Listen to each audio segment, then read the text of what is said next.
I'm Susan Feldman. I'm the artistic director of St. Anne's Warehouse, and thank you.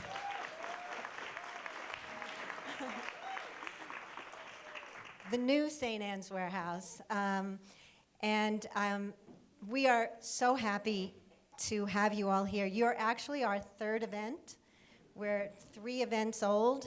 Well, not quite 3. At the end of tonight, we'll be 3. It's really a pleasure to see almost 700 people in here. You're our very first audience of so many in this space, and I hope you're the first of many, many, many. It's very, very exciting for us to have the 150th anniversary of the nation.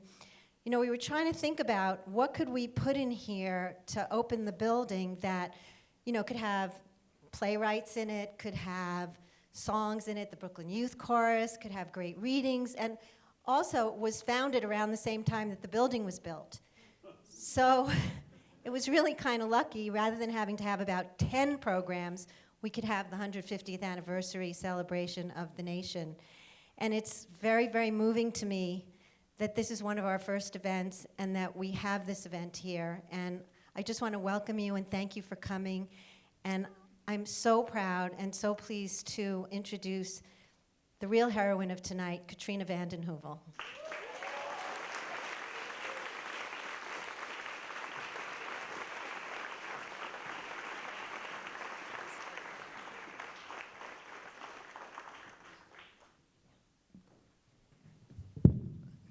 Good evening, Brooklyn. Yeah, we're center of the universe. Going to be very brief. I'm going to come back out, but I just wanted to say it is extraordinary to be here at St. Anne's with Susan Feldman, whose tenacity and whose vision, understanding that you can take a 19th century warehouse and make it this extraordinary performance space in the 21st century, has inspired the nation from the 19th to the 21st century. We were here in July 2014, the Nation team wearing hard hats, walking through the rubble almost with Susan. So to see this is extraordinary. Very briefly, I want to thank Lucian Gorzynski, a colleague of the great Barbara Koppel. You just saw the first sort of 2 minutes of Barbara's film about the nation, Hot Type. I hope you'll check it out. I want to thank Susan's team. They've been extraordinary to work with, especially Eric Wallen, Owen Hughes, and Carl Sturck. And I want to thank DJ Mendel, the extraordinary creative director. Ricky Kreitner, the nation's archivist, you will see his work up here tonight. Jessica Lynn Diamond, the magazine's anniversary events producer. And Peter Rothberg, the nation's associate publisher. Without his ideas and efforts, this event wouldn't have happened. I want to thank our supporters who have kept the nation alive for at least the years I've known it, but for 150 years. The nation editors, team, staff, you're going to hear from many of the writers, editors tonight. And now I just want to get on with the show. Chris Hayes, Melissa Harris Perry. They don't need much introduction, but I want to say we take great pride in nurturing some of the most path-breaking journalists in this country. And Chris Hayes, Melissa Harris Perry are among the best, the brightest. Former Washington editor Chris Hayes was an early warning system diagnosing the dysfunction of our nation's capital with his trademark clarity and intellectual courage. And in her Nation column, Sister Citizen, Melissa brilliantly illuminated the changing landscape of race and gender in the 21st century. And together, they have transformed cable news, bringing fresh faces, new ideas, and uncommon insight to MSNBC. Please welcome Chris Hayes and Melissa Harris Perry.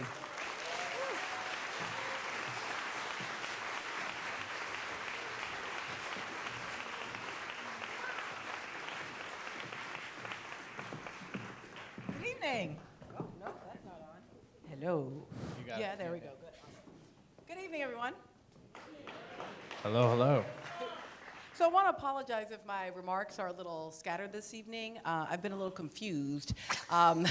Peter Rothberg is a great friend and dear colleague, so he kept asking me to talk about the importance of the 150th anniversary of the nation, and I didn't want to tell him that it's actually the 239th anniversary. Man, I'm so glad you laughed, Chris. It's such a bad joke. That was a joke, everybody. Right, because 1776, right? Yeah, no, okay, all right. Yeah, it's gonna get worse. Because I had meant to have a drink first, and then I was in Manhattan, and we're supposed to be in Brooklyn. So I've been thinking, though, a lot about that kind of 1865 moment, and in a certain way, it's just this kind of simple fact. It's a truth that if you have a dog-eared copy of The Nation sitting on your bedside table, or if you have your, bookmarked nation.com on your web browser, then you're going to see 1865 over and over again, and it's easy to just forget what that means. Because I do think we celebrate the anniversary, the founding of the country in that kind of revolutionary moment and document that is 1776. But in many ways, we don't have a right to really think of ourselves as a nation, a single nation, until about 1865. And so in that moment, in that crucible that births us as a nation, so too does it birth our little magazine. Now, I've always thought of history as doing the work of collective meaning making.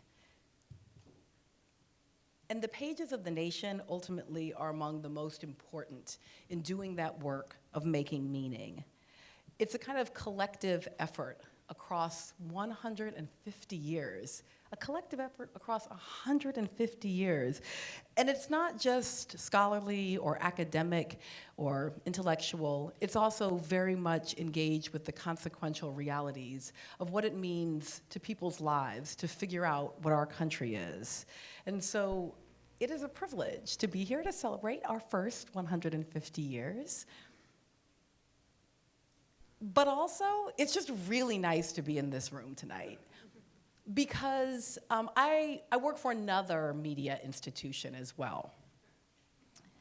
Careful there. And it's not so fun there right now, really.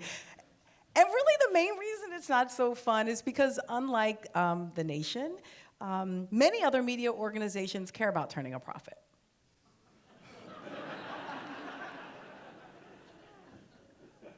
Do you remember, the good old days? Remember the good old days. It was 2008, 10, and Nancy was the speaker. That's right. And Barack was still liberal.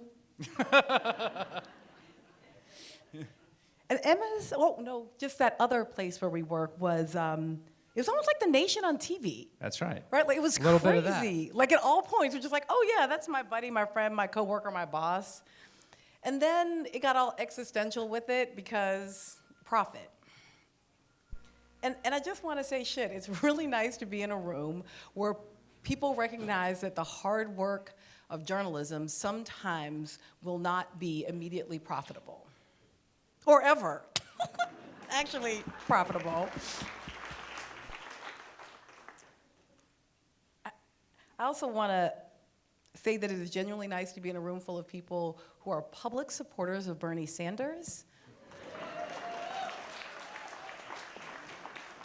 but who are actually going to vote for Donald Trump, because if you think the Bush years were good for circulation, can you imagine? Oh my God.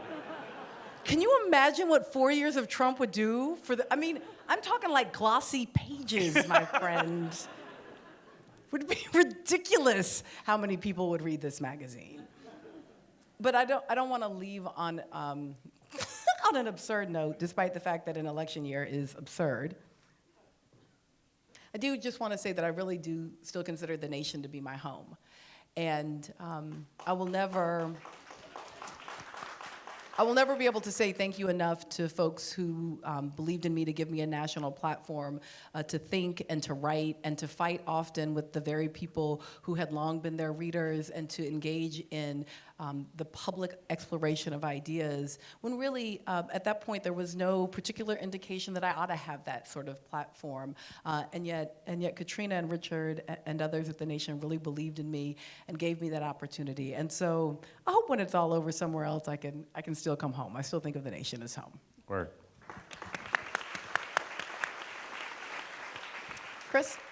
So I want to say, second what Melissa said about the Nation being a home. It's been a intellectual and creative and social and professional home for a large chunk of my adult life. And I think it's amazing to step back and think for a second about 150 years of longevity. You know, this institution, which is a kind of pillar institution of the American left, right? We're here tonight to celebrate its longevity.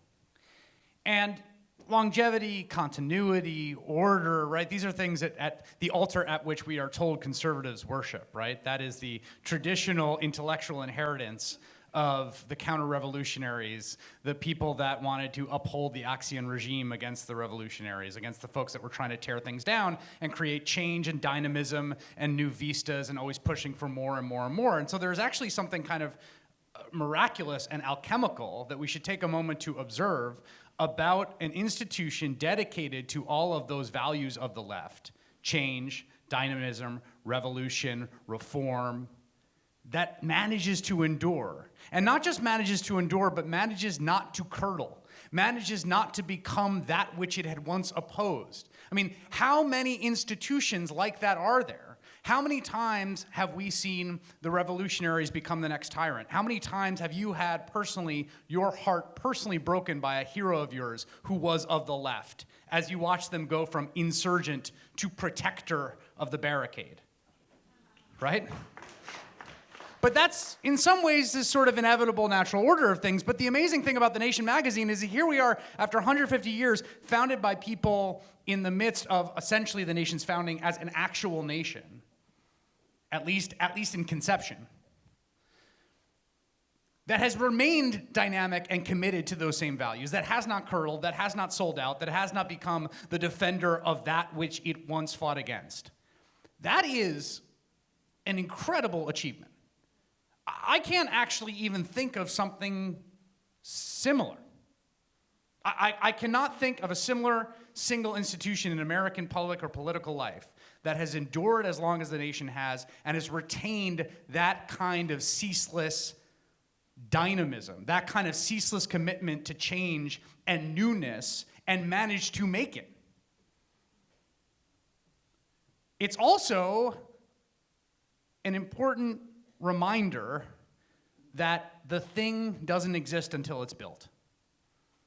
And to all the people that have been the caretakers that have passed that baton of change and have passed that baton of progress and the revolutionary torch from generation to generation, thank you for doing that, and we're so excited to be here tonight to celebrate.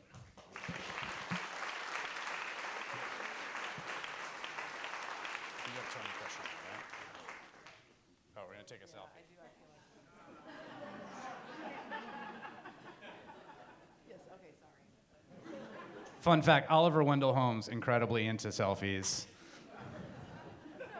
King, we were just talking about what a great tweeter King would have been. True. He would, yeah, no, okay. I have an opportunity now to introduce someone who grew up just around the corner from my beloved city of New Orleans in Lake Charles, Louisiana, Mr. Tony Kushner.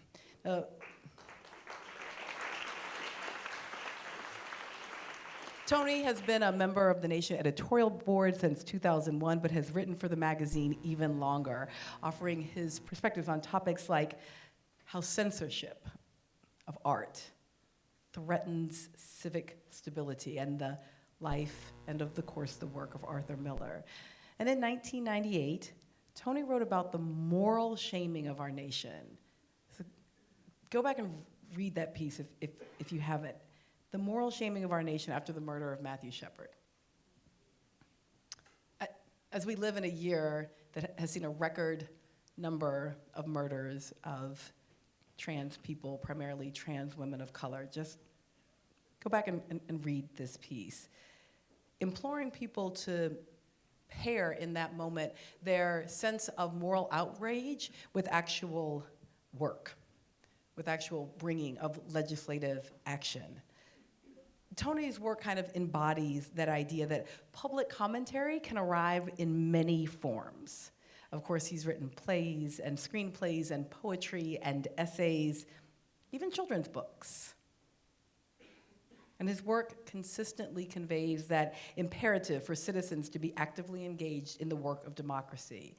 And for that, Tony is basically activism through writing. He's also used the theater to discuss any of a number of issues ranging from US intervention in Afghanistan to government indifference to the AIDS epidemic, and received, of course, the 1993 Pulitzer for his two-part epic, Angels in America.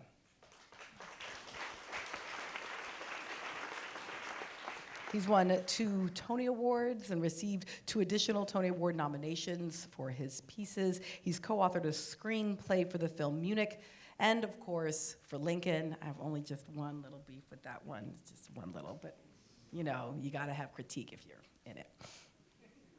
And of course, the work has been nominated for multiple Academy and Golden Globes. Tony's work, his lifetime of work, his own longevity, was honored with the National Medal for the Arts in 2012. Allow me to introduce someone who clearly in this room needs no introduction, Mr. Tony Kushner.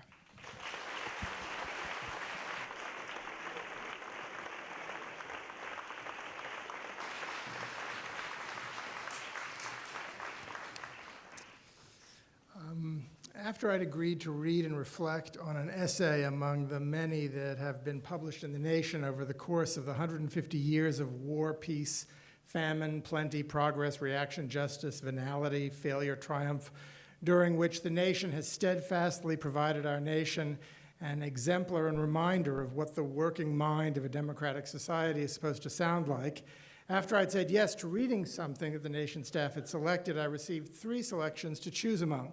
The first was an essay by Jean-Paul Sartre, Americans and Their Myths, written in 1946. Here's a sample from that essay. There are the great myths, the myths of happiness, of progress, of liberty, of triumphant maternity, and then there are the Americans, who, though conventionally happy, suffer from an obscure malaise, who are tragic through fear of being so, through that total absence of the tragic in them and around them.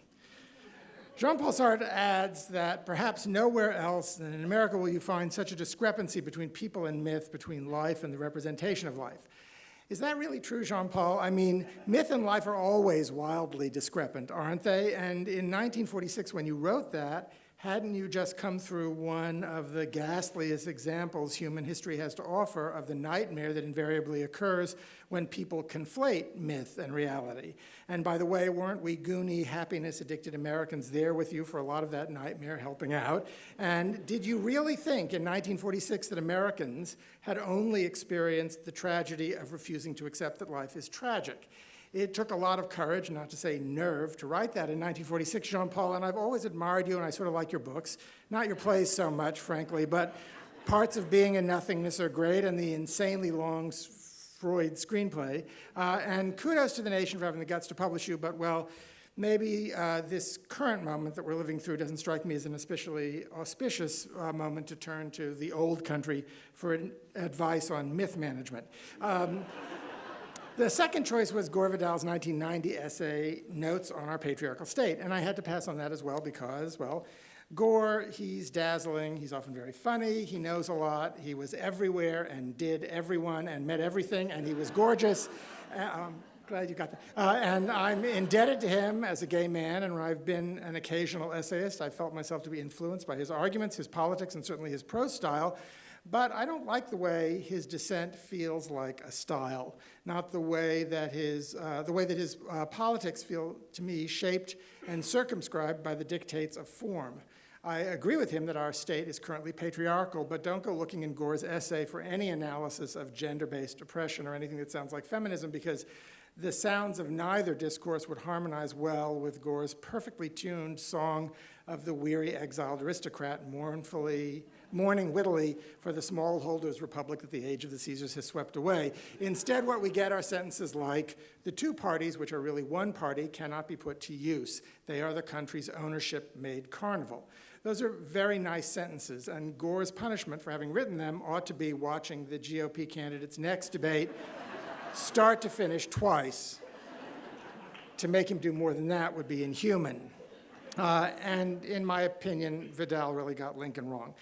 That's just a little side. Anyway, I guess I'm mentioning the two essays I decided not to read because believing as I do that the nation has steadfastly provided our nation with an exemplar and reminder of what the working mind of a democratic society is supposed to sound like doesn't mean that everything the nation has printed over the past 150 years has been correct. What I find in its pages in any given issue, and I know this is an experience I share with all you loyal nation readers, are things that will infuriate and exasperate as well as enlighten, persuade, and move. The voices of the writers of the nation that the nation has published are human, hence flawed. But what makes the community the magazine has gathered always worth visiting, worth engaging with over and over, flaws and all, for 150 years, is that which, in my opinion, distinguishes the thinking of the left, even when in error, that which makes progressive thought throughout history more reflective than conservative thought is of life as it is actually lived. Again, not always with scientific precision or infallible accuracy, but if you have a hope of understanding the experiences of human beings at any given historical instant, you will try to discern the perimeters of the field delineated by those whose first loyalty is not to conservation, but to transformation, not to the preservation of power, but to its purposes and its dissemination. So I decided to read the third option, which is an excerpt from an essay, The United States and the Artist, by Zona Gale, which the nation published on July 1st of 1925. 4 years before she wrote this essay, Zona Gale became the first woman playwright to win the Pulitzer Prize for Drama for her play Miss Lulu Bett. It's a very good play, and even better in its original form as a novel, in its original dramatic form, because Zona Gale softened the feminism of the ending to make it palatable for Broadway audiences. Her novel of the same title is even better than the play. It's an extraordinary account of the awakening of an awareness of oppression as the effect of a series of small shocks disrupting a placid, domesticated misery. Ms. Gale was a founder of the Women's Peace Party, a participant in the suffrage movement, in the Lafayette progressive movement, and through a truly remarkable and original run of short stories set in a fictional Midwestern town called Friendship Village, Zona Gale promoted the agendas of both the municipal housekeeping reform movement of women's rights and of racial equality. Those stories are propagandistic, schematic, pedagogical, and also formally enormously peculiar, in part because of their absolutely unapologetic dogmatism, in part because of the way Gale's lively and strange characters, the members of the Friendship Village Married Ladies Cemetery Improvement Sodality, led by a woman named Calliope Marsh, complicate their creators' political intentions, and in part because of a kind of a radical refusal on the author's part to allow struggles to result in pessimism and despair. Jean-Paul Sartre would maybe not have liked Zona Gale's work so much, but well, we've already discussed that. Zona Gale wrote 25 books, over 300 short stories, and God knows how many essays. Meridel Lesueur called her one of the early prophets of America, and for decades since her death, her work has been terribly, shamefully neglected. The patriarchal state at work, Gore. She might not be one of the great American writers, perhaps, but her work merits real attention. The essay The Nation published isn't typical of her writing, maybe of the essays, which I'm not familiar with, but in her novels and her stories, she's a chameleon. What is representative of Zona Gale's writing, as I've come to know it in this excerpt, is her way of playing with and on her dispossession on grounds of gender from an acknowledgement of artistic mastery, making it into a kind of wry, sleight of hand, fluid and telegraphic locution. Also typical is what I take as a toying with mastery itself, manifest in a kind of transparency of effort, authorial will, and a willingness to be publicly ungainly, to risk mistakes in the pursuit of truth. This is from The United States and the Artist by Zona Gale in 1925. Can an artist exist and function freely in the United States? I think that he can do so if he knows where and how. Certain hazards among us are to be conceded and survived. Others there are, and if the artist is a Negro, his difficulties are needlessly greater in this country than in any other land in the civilized world. In general, the great United States handicap is none of these. It lies deeper and is not to be conquered by praise or fellowship or loaf and flask. It's great. It's so weird. It is the lack in the national life of that indefinable control by the ordered, the accustomed, the mellow, the dreaming, the old. We know that we are without memories or echoes. Time is neither our asset nor our despair, but merely our hope. We are not the old world. Take that, Jean-Paul. If I were an artist, I should, in the light of my experience, stay here and confidently expect to do my work. I should know that from out the decays of Italy and the fatigues of France and the deepening impassivities of Great Britain, one could look and imagine no more challenging artistic adventure than waits in this land with the unimaginative name. I should know that if in the ancient days I had gone questing for a field, I should very likely have renounced everything in exchange for the terms of our unique life. Art seeks to interpret the human spirit, naked in the universe, itself without nationality or academy or learned society or pension or past. If then an artist looks out upon that spirit hard enough, even in this land so lacking in the scrutiny, the pattern, or the label of the past, albeit not without something of the fragrance of the universal breath, it may be that he will forget the difficulties of keeping his covenant in the United States. He will be in no illusion. He will know, sadly enough, that he has turned from the flowered debris, the resonant footsteps, the delicate somnolence, the emanations of genius and of ruin. He will be in no illusion. And when our 100%ers come and tell him that he has the best country on earth to write in, he will emphatically demur. He will reply that there is no best country to write in. There are only an old world and a new. You make your choice. Thank you.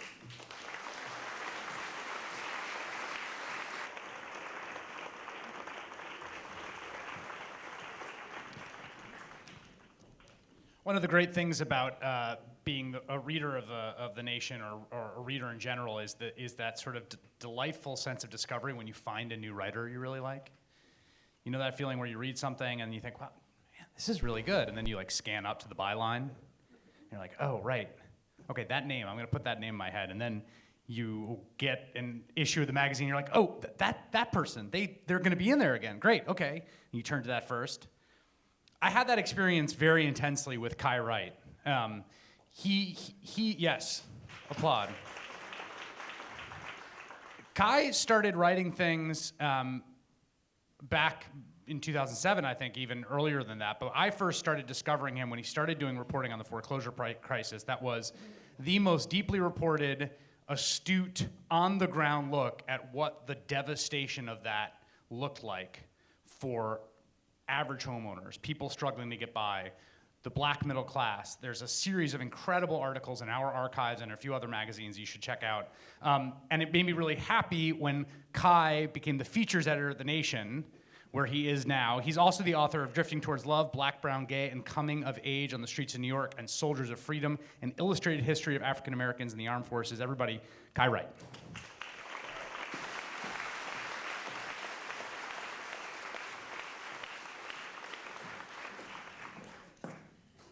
Good evening. Let me start in a place called Albany, Georgia. Albany is a town of about 100,000 residents on the southwest corner of the state. It is the urban center for an otherwise rural area, and about a little over 2/3 of its residents are black. There are many interesting things about Albany. But amongst the most striking is the fact that it is physically surrounded by our nation's history with racism. When you drive into town from Atlanta, which you should know is the shining city on the hill of the New South and all of its supposed prosperity and opportunity for black folks, when you drive in from Atlanta, as you're coming in, you start to pass the stately plantations along the highway, or as historian Edward Baptiste reminds us to call them, the former slave labor camps upon which the global economy we now take for granted was built. So I was making this drive regularly for the better part of the early years of our now ongoing economic recovery. Because I wanted to hang out and report and think about Albany's past, present, and future. Its story very closely mirrors our nation's story over the past 50 years of struggling with racial injustice. So if you go back to 1961, this is a good place to begin the chapter, Martin Luther King and the Southern Christian Leadership Conference were casting about looking for a place to pick their next fight. They wanted to continue to find ways to dramatize the violence of white supremacy. And the local organizers in Albany, SNCC actually, along with some local organizers, had started a fight, and they said, well, that's a good one for us to join, and so that's where they chose as their next stage. It was a bad choice. Albany would go down in history as a rare example of a place where segregationists outwitted and outmaneuvered King. He and the SCLC left about a year later, not having accomplished their goals. And Andy Young writes about it in his memoir. He characterizes it as the nadir of the movement and the nadir of King's leadership. But Young and King were students as well as practitioners of politics, and so they took their lessons from Albany with them in the next year when they went to Birmingham and on to Selma, and they learned, and they took those lessons and changed the world. They set in motion the Civil Rights Act, they set in motion the Voting Rights Act. And meanwhile, back in Albany, and in majority black towns all over the state, all over the country, a new movement started taking shape behind that, which was the movement to snatch black people out of poverty, to reclaim and redistribute the ill-gotten wealth of segregation. That movement certainly we certainly never saw its completion, but we have to understand that we made real progress. That movement was the trend line was headed in the right direction for a good part of the next 30 years. And Albany is a great example. So in 1970, which is as far back as poverty data, race-based poverty data goes, Black Albany's poverty rate was 47%. Right? So over the next few decades, that slowly worked its way down, cut it by more than a third. Not a victory, right? But a real advancement. And then came the accumulated weight of deregulation and divestment and a historic bubble driven by predation and the concentration of wealth we all know today, and 50 years of progress has been reversed. The poverty rate in Black Albany today is 42%. Wiped away. And so I think pardon me, I lost my spot. and so I think what we have to understand is that story of Albany, that's the story of Black America in 2015. And for you to understand the urgency of the Black Lives Matter movement today, the impatience of the youth in Baltimore streets or of activists taking on Democratic candidates, you have to understand this massive reversal that has happened and that has gone largely ignored. There are, in Black America today nationally, 27% of people are living in poverty. In 13 states, 30% and up. Those are shocking and embarrassing and awful numbers, and there is no reason to believe that people in power give a damn about them. And now, as in history, the wealth concentration we see requires that concentration of Black poverty as well. So I say all that to say that this moment we're in may have been what was troubling Martin Luther King's mind when he sat down to write the following essay for The Nation magazine in March of 1966. At the end of 1965, the civil rights movement was depicted as bewildered and uncertain, groping desperately for new directions. The substantial legislative accomplishments of the past several years, it was argued, dealt so extensively with civil rights problems that the movement had become stagnated in an embarrassment of riches. Negro leaders, we were told, did not know how to maintain their assembled armies, nor what goals they should seek.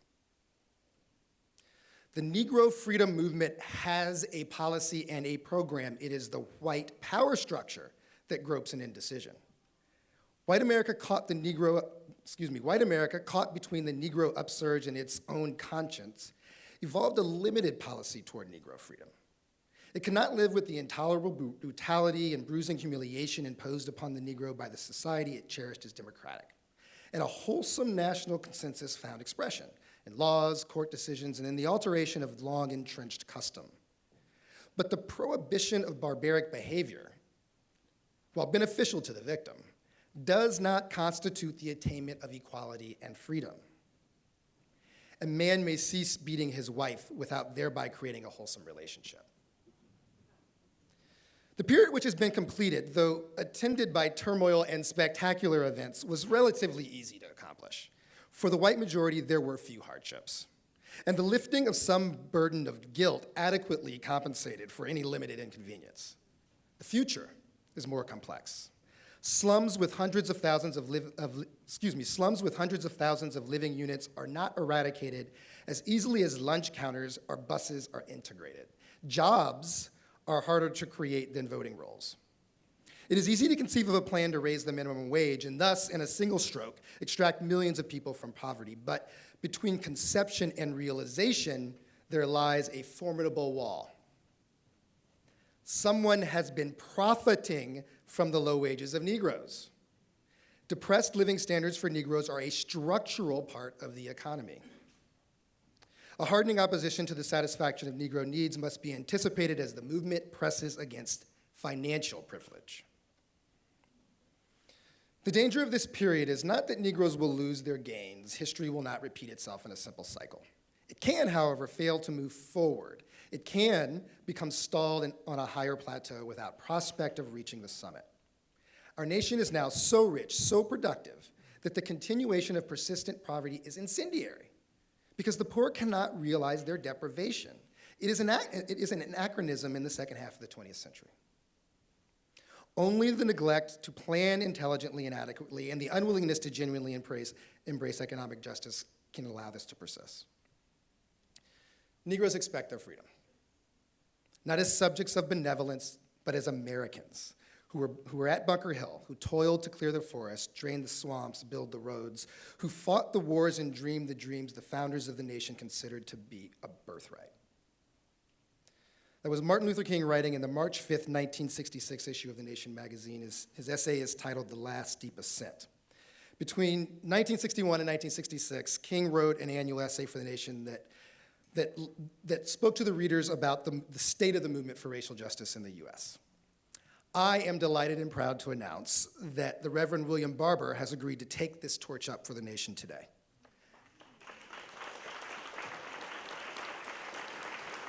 Indeed.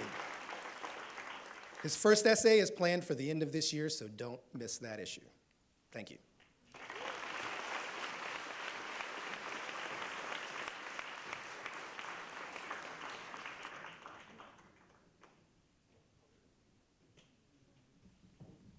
Kai was just discussing the Reverend Dr. Martin Luther King, who, we have this tendency to focus on just one part of the things that King said and wrote and discussed. One of my favorite is this idea of creative maladjustment. King suggested we actually needed an organization for the creatively maladjusted. And he suggested, in fact, that we ought to be maladjusted to oppression, and we ought to be maladjusted to violence, and we ought to be maladjusted to inequality, and we ought to be maladjusted to racism. When I think about that idea of being creatively maladjusted, there is in that the question of creativity, of art. When I think about all of the really horrible things that have happened to American public education, among the most distressing is the extent to which we have stripped so many of our public schools of music programs, of art programs. Because I suspect that any kind of work that we do towards change is actually a kind of creative work. It actually calls to the artist inside us. That part of what you have to do with a tiny person, and with a young person, and with a slightly older young person, is you have to remind them that they can make something out of nothing. That they can make order out of chaos and chaos out of order. That if there is even one light and one person willing to listen, that it is showtime. In fact, you have to remind them that they are artists. And so it makes perfect sense here in this celebration that we would have young people who are artists. You are about to hear from the Brooklyn Youth Chorus. If you have not yet heard from the Brooklyn Youth Chorus, you are in for a real treat. There are 60-some young people back there rubbing their hands together briskly because it's quite cold backstage.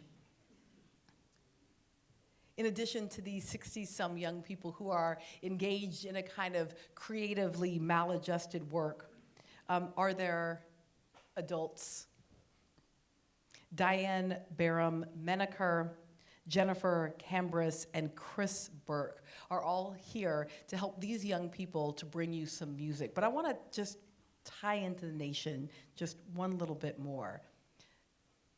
Of course, we think of 1865, that moment that is a moment of us becoming not only the nation, but a nation.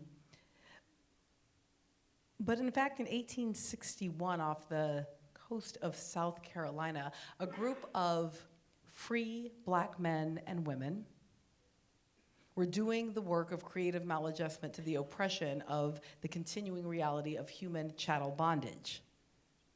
And there on Port Island, off the coast of South Carolina, a young woman named Lucy McKibben, the daughter of the wealthy Philadelphia abolitionist James Miller McKibben. She was 19 years old when she traveled to Port Royal to see what the life of free persons of color was like. And she got there and had the experience that perhaps many good-hearted white folks who have not actually had much experience in black communities have. She was overwhelmed by the courage, by the capacity, and in fact, by the creativity of the people that she found there, and began to write down the songs that she heard all around her. Some of that music, of course, you know, Roll, Jordan, Roll, The Trouble of the World,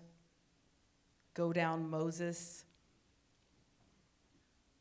Lucy died young. She was only 34 in 1877. Of course, that is the year that Reconstruction ended and the darkness of Jim Crow began to descend across our new nation. But I also want you to know that these young people are singing songs that are deeply connected to us here at the nation, because in spring of 1865, Lucy's father was the one who put up the money to found a little magazine called The Nation.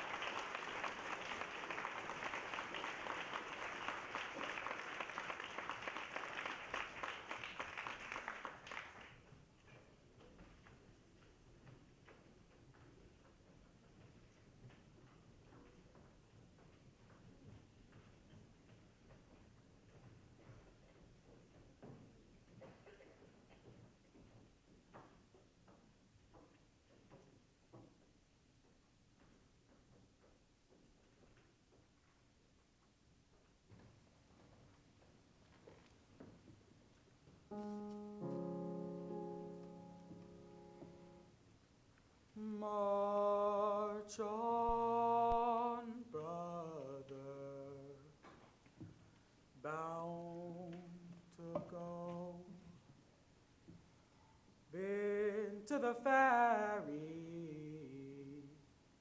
bound to go. Left Saint Helena, bound to go. Bid unfair ye well. March on, brother, to go into the ferry, to go. Left Saint Helena, bound to go. Bid unfair ye well. I build my house upon the rock. Oh, yes, Lord. When no storm can blow 'em down. Oh, yes, Lord. I build my house on shift and sand. Oh, yes, Lord. The first wind come, he blow 'em down. Oh, yes, Lord. March on, brother, bound to go. Been to the ferry, bound to go. Left Saint Helena, bound to go. Bid 'em fare ye well.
Well, I guess I'm not going to sing. But for the next person that I am introducing, we would not be here tonight, and that is an absolute certainty. When Victor Navasky took over The Nation magazine in 1978, its circulation was less than 20,000. The magazine was moribund. It was possibly on its last legs. It was caught in a something that looked ominously like a death spiral. And Victor Navasky and Hamilton Fish swooped in, and they revived it, and they turned it into the institution that we know and love today. Victor is a giant of American journalism. He is one of the most committed people to free speech in what it actually means at its core. He loves it when people fight in the pages of the magazine. When everybody else is cringing, he loves it. He likes when people fight, and yet is also the sweetest human being you will ever meet in person. Publisher emeritus of The Nation, editor of the magazine from 78 to 95. His books include National Book Award winner Naming Names, A Matter of Opinion, The Art of Controversy. He is now the director of the George T. Delacorte Center for Magazine Journalism at Columbia University, chairman of the Columbia Journalism Review, the redoubtable Victor Navasky.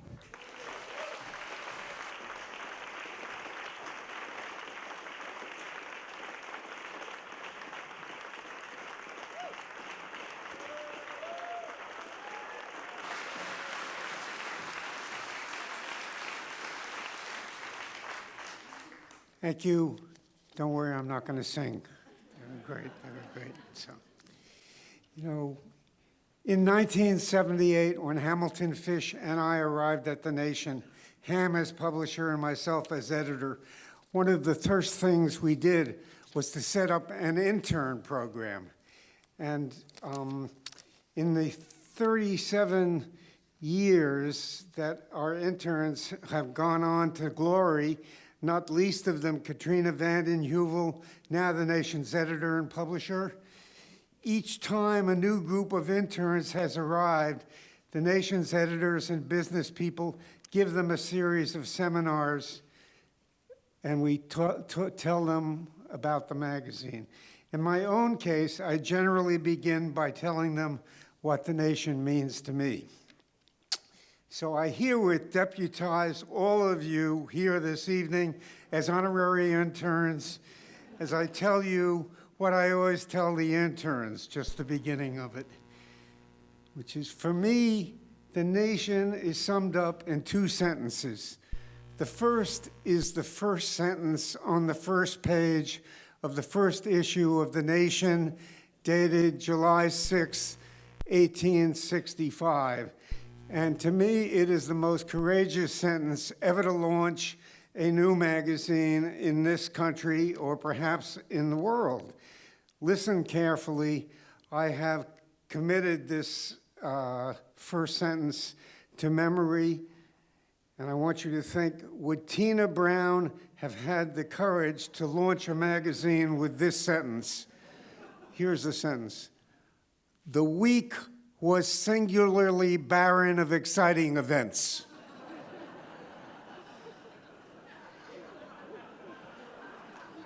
Think of that. The week was singularly barren of exciting events. What it really says is that week in and week out, The Nation will not engage in false hype. It will not be sensational. It will give you the news, and it will tell you things as they are. And that's a noble aspiration. The second sentence is a sentence that is associated with William Lloyd Garrison, the founder of the magazine The Liberator, an abolitionist publication whose 5,000 subscribers The Nation inherited after abolition succeeded. And here is the second sentence.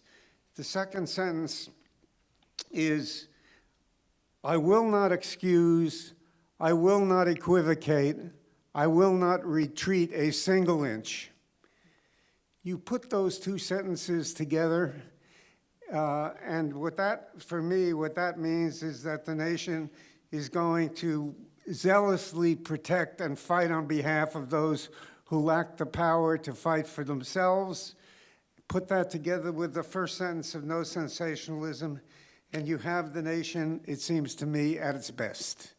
And that's what it aspires to do week in and week out. So now when The Nation started, and we started this intern program, they were all volunteers. As Calvin Trillin, our next speaker, used to call the intern, but Trillin, our next speaker, used to call the intern program Navasky's slave labor program. Today, I'm happy to tell you that under Katrina, The Nation's interns are paid the minimum wage, $15 an hour.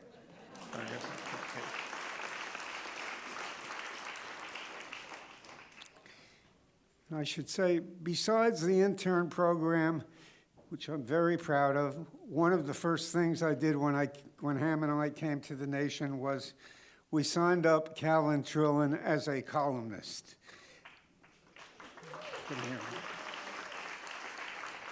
And he did not yet have the worldwide reputation that he now has as a humorist at that time.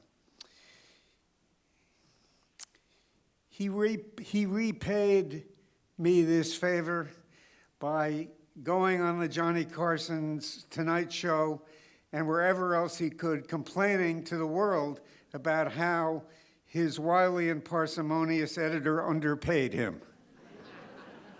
So let me tell you the true story of what the nation how the nation actually paid Trillin and what happened before he comes out here and then distorts what I've just told you. At our first meeting with Bud and his wife Alice, I invited him to write a column for the nation, whatever he wanted to write on. And his first question was what he would be paid for the privilege of contributing a regular column to America's oldest weekly magazine. I told him this is a direct quote, we were thinking of something in the high two figures.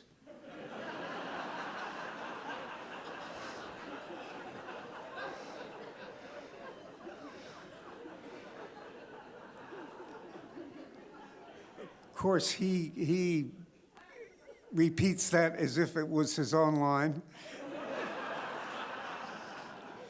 And I should tell you that after marathon negotiations with his agent, we end up paying him in the low three figures, $100 a column, not a penny more, not a penny less. And then, years later, when he converted from a columnist to our deadline poet, we kept paying him the same $100 and every week for his deadline poem. And one week he had the nerve to turn in a 3-word poem, which made him the highest paid poet in the country, if not the world. The poem, which I have committed to memory, was about the O.J. Simpson trial. The poem went as follows: O.J. Oy vey. Now, Trillin asked me to introduce him with one word and to say that he was dashing. Our fact checkers weren't here, so I couldn't do that. Instead, I give you our deadline poet, also America's funniest man, and not incidentally, one of the country's most talented reporters, my old friend Calvin Trillin. So.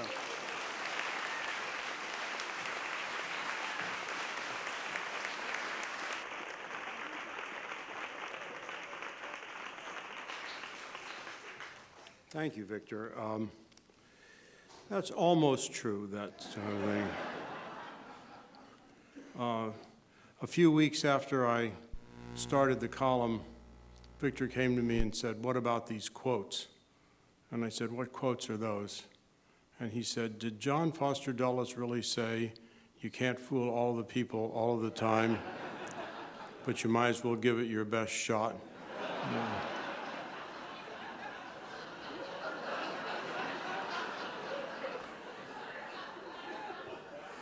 I said, "Victor, at these rates, you can't expect real quotes."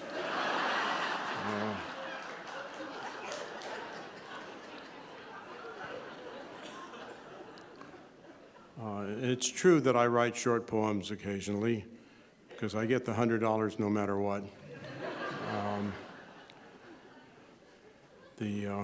Sometimes you want to get the buzz you get from working at the absolute top dollar in your field. It's not true that I write every week, because as I pointed out in The Nation publishes only every other week in the summer, even though the downtrodden are oppressed every day of the year.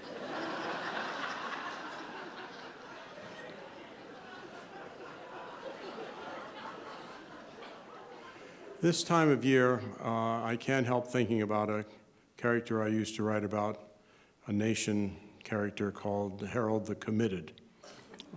He was always telling us we weren't raising our children with enough political content. And the Halloween parade was coming up in the village, and Harold the Committed suggested that my older daughter go as Emma Goldman. I said, it turned out she went as a box of M&Ms that year.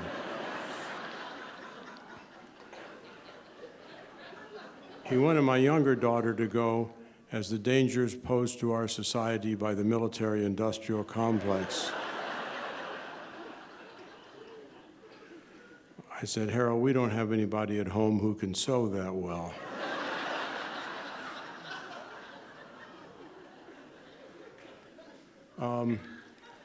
This, of course, is also the season every 4 years when we have a presidential campaign, which is, of course, catnip for those of us in the small joke trade. We love this season, and we like it. We like it particularly when there are colorful characters running for office.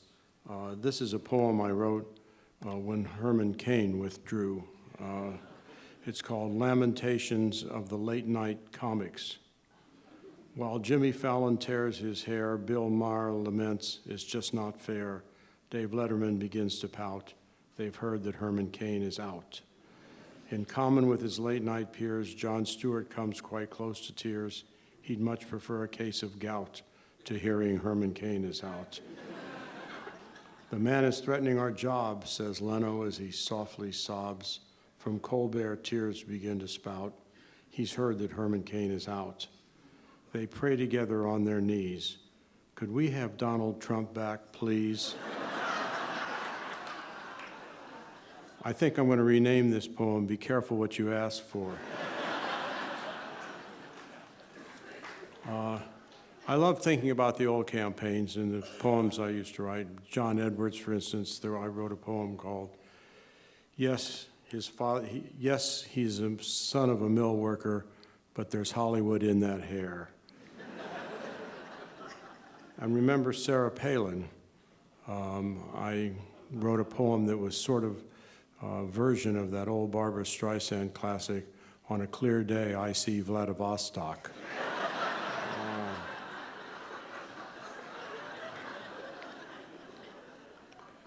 And Newt Gingrich, remember I wrote a little piece that was entitled, Callista Gingrich, aware that her husband has cheated on and left two seriously ill women, tries to make light of a bad cough.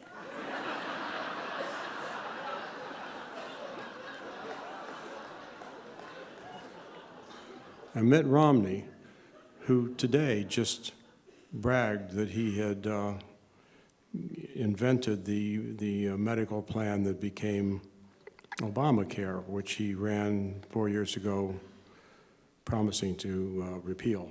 I wrote a poem called Mitt Romney as Doll. Yes, Mitt's so slick of speech and slick of garb, he reminds us all of Ken and Barbie. So quick to shed his moderate regalia, he may, like Ken, be lacking genitalia.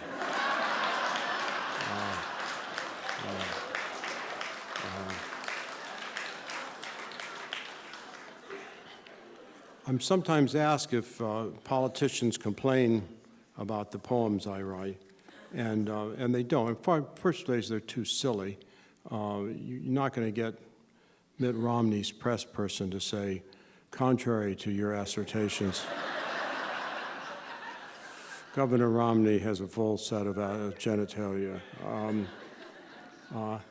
And sometimes I'm nice to politicians. Like I get sort of sentimental when they leave.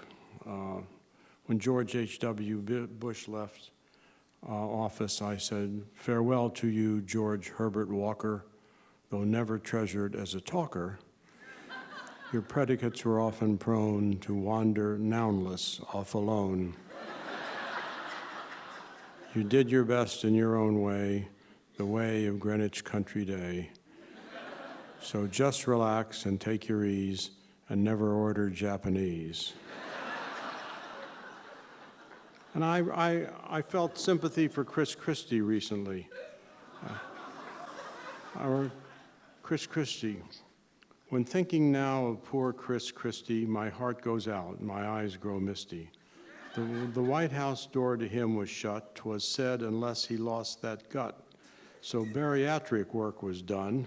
He dropped some weight, though not a ton, enough at least so he could chase that White House dream. He's in the race, but he's got problems in his state, and Bridgegate came to demonstrate that some of Christie's straight talk luster was based on just a bully's bluster. So now, despite his smaller tum, he's near the bottom of the scrum. What must, I'm thinking, make him frown is all the food that he turned down. The sausage pizzas he rejected, so slimmer he could be elected. The hamburgers he could have bought but didn't. Was that all for naught? When thinking now of poor Chris Christie, my heart goes out, my eyes grow misty. Also, I live in New York, and these politicians live in Washington, so I don't meet them. It's kind of a limit to what you said about somebody you have dinner with. And about 15 years ago, I started getting these kind of daytime nightmares that I was at a dinner party, and a lot of these people came to the dinner party. I got there early, and the host wasn't even home from the office yet, and the hostess said the only person there was Steve Forbes. And hostess said, "You two must have a lot to talk about. I need to see things are all right in the kitchen." And I tried an icebreaker. I said, "You must be wondering why during the campaign I referred to you as a dork robot."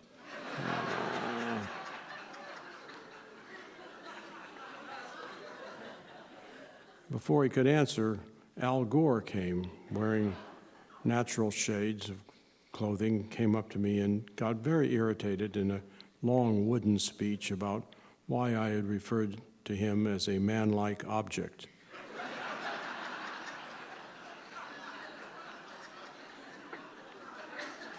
And here's then Senator Torricelli, who was already in some trouble.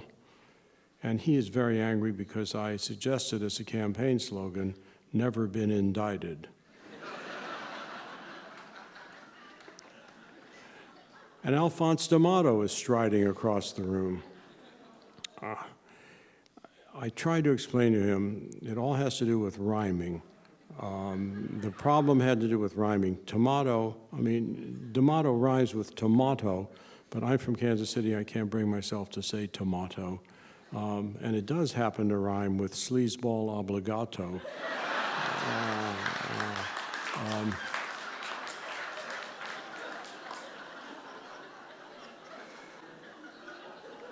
And then who's coming at me but Henry Kissinger, of all people? I think, did that one little war criminal mention get him so mad? And talk about hypersensitive. But that's not what he's mad about. It turns out he's mad that I pointed out that George Shultz, a former Republican Secretary of State with a PhD, is always referred to as Mr. Schultz, and Henry Kissinger, a former Republican Secretary of State with a PhD, is always called Dr. Kissinger. And all I could figure out was that maybe Kissinger has a podiatry practice on the side. Thank you very much.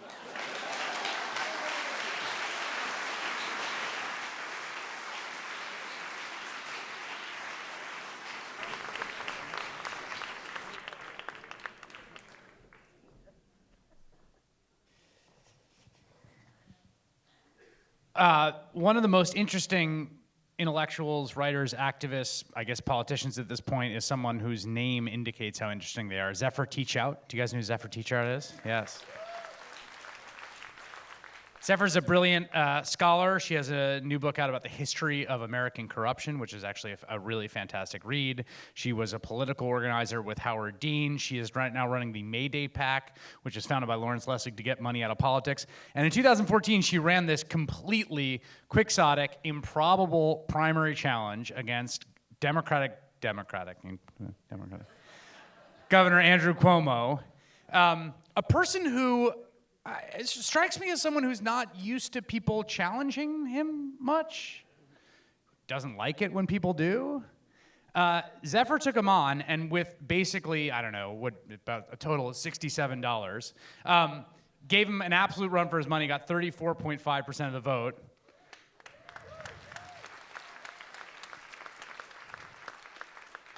The person running under ticket for Lieutenant Governor Tim Wu scared the bejesus out of them to the point where they were desperately running around trying to find endorsements for their lieutenant governor who no one wanted to vote for.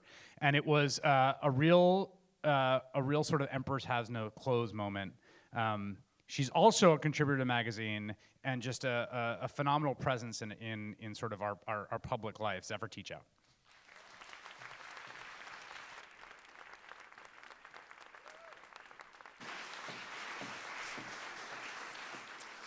Hi. So I'm an organizer and a law professor, so you guys have to do some work. As law professors always call on their students, and I'm going to teach you a suffragette song. Luckily, I'm not going to sing it, nor are you. But I want to teach you one chorus, and I will read the rest. And whenever I point at you like this, you say the chorus. Very simple. Ready? Leave unrighteous laws behind you, soon you shall be free.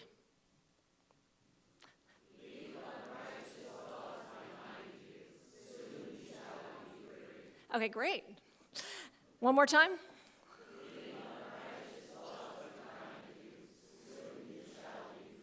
Okay, this is part of a song called Shoulder to Shoulder, which was a central song in the suffragette movement. And when I point at you, you're going to help me out. From the daughters of the nation bursts a cry of indignation, breathes a sigh of consecration in a sacred cause. Leave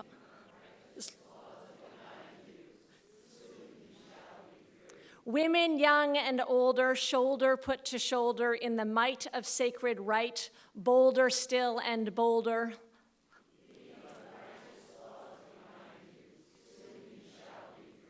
Let no ancient custom bind you, let one bond of suffering bind you. Leave unrighteous laws behind you, soon you shall be free. So imagine 100 years ago this weekend, 25,000 women and men marching down Fifth Avenue in this extraordinary suffragette march. Over 100,000 people came to watch, mostly silently and respectfully, although there was some mockery. The New York Times reported on October 24th, exactly 100 years ago today, the actual count of the parade with the comptrometer. 20,789 women, 2,539 men, 870 in cars, 1,068 musicians, and 74 on horseback. And in the headline noted that even the anti-suffragists recognized there were at least 24,000 people marching. So this was an extraordinary parade, basically 3 to 5 miles, all these women marched. And the press was great, and they were looking for the right to vote in New York State. And in that year's vote, they lost, as they had been losing for 67 years before. Ever since the Seneca Falls Convention in 1848, the women's right to vote had been central, and yet they lost after protesting, they lost after getting arrested outside the White House, they lost after a hunger strike, and they lost yet again in 1915, here in New York, in the heart of the movement. So what they did is they started a door-by-door campaign, basically, really focused in New York City, because they lost by 80,000 votes, and a lot of it was in the city, and got to know people in every single district. In 1917, they won, and in 1920, you finally had the 19th Amendment and the ratification of the women's right to vote.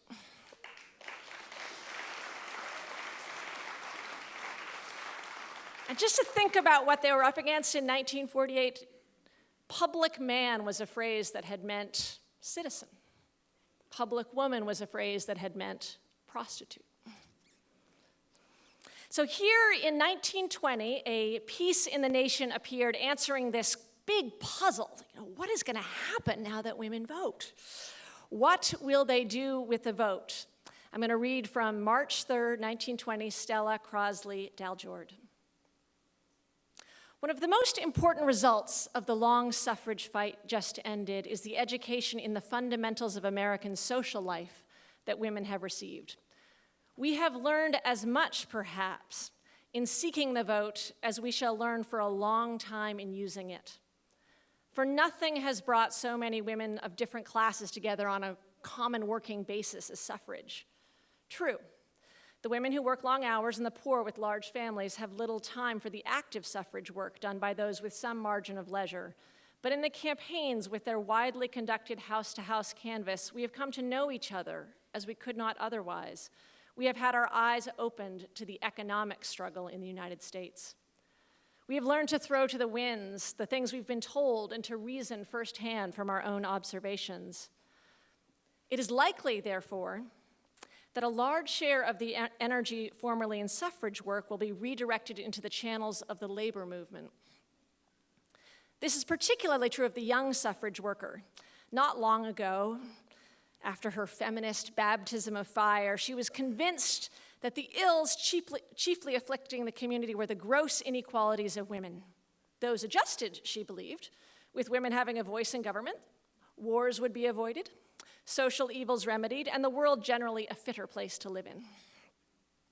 But after campaigning in cities, small towns, and outlying rural districts, she began to have grave doubts about the feminist program as a panacea for social ills, or even for the ills of all women.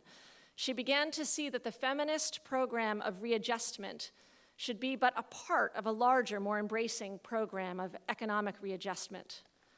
Votes for women may not amount to much, but the votes of women cast intelligently in the struggle against the present sick economic order may make considerable difference. It is likely that many suffrage workers will turn their energies released from suffrage work into reform work of a mild sort. But among the younger ones, many of marked ability, genius of organization, and political acumen, especially in the militant group, will plunge deep into the economic movement. Many of them in the states where suffrage exists have done so already, and more will follow. Many of them are by nature rebels, and the influence they may wield with their large following of new voters will be considerable. I think it's a fairly well-known essay for good reason, because it, in some ways, is something you could imagine not just in 1920 in the nation, but a spirit that you could see in the nation in all of its 150 years, a spirit of the deep recognition of the connection between different kinds of fights. Serious dissent, which is what the nation does, it says, changes you. It doesn't just change the state, city, or country that you are trying to influence. Just as when a bat hits a ball, all our eyes may be focused on the ball, but the bat itself takes in that energy, and something fundamental is transformed once you step into the world of serious dissent and serious activism. All forms of that kind of engagement, all moments at which you say, I am serious. I will fight for injustice. I will speak for injustice. Once you step through that window, you find yourself in a home, and once you are in that home, you can't help but see how deeply our laws, unfairly in many ways, lead to suffering, and how closely connected different fights, including the feminist fights, economic injustice fights, are connected. If you combine this rebellious nature that Stella talks about, that militant willingness with love and action and a willingness to see freely, maybe extraordinary things are possible. I do see her essay then, not just as a call to action to those suffragettes who did go on and form an important part of the progressive efforts in the 20s and moving forward, but to ourselves as we fight this current real crisis of economic inequality, genuine suffering, and deep political inequality, to call on us to stand shoulder to shoulder. Let no ancient custom bind you. Let one bond of suffering bind you. Leave unrighteous laws behind you. Soon you shall be free.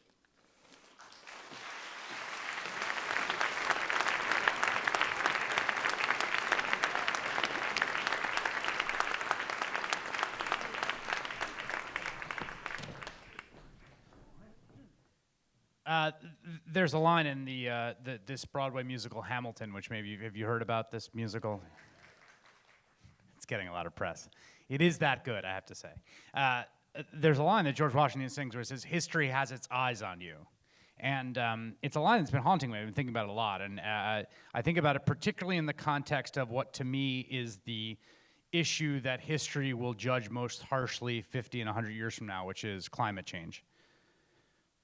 It's probably partly my Catholic upbringing to think that in the future there will be those who are condemned and essentially those who are saved. There will be those who history deems as essentially being complicit in the most abominable abrogation of moral responsibility, possibly in the history of civilization, and then those who were prophetic enough to fight to make sure that we did everything in our power to save the planet from doom.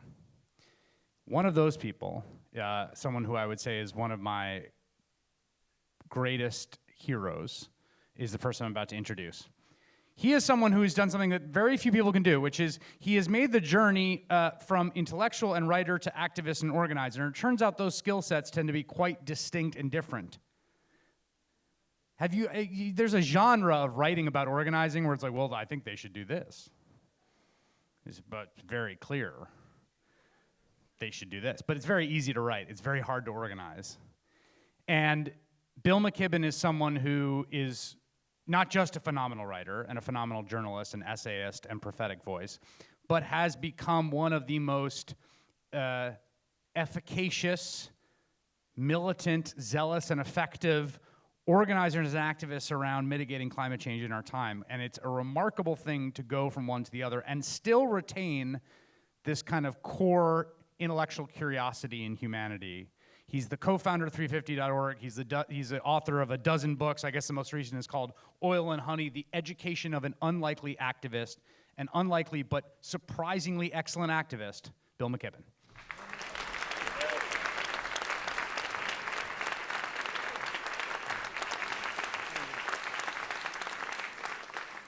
Well, I'm going to read to you from Mr. Wendell Berry writing in our bicentennial year of 1976.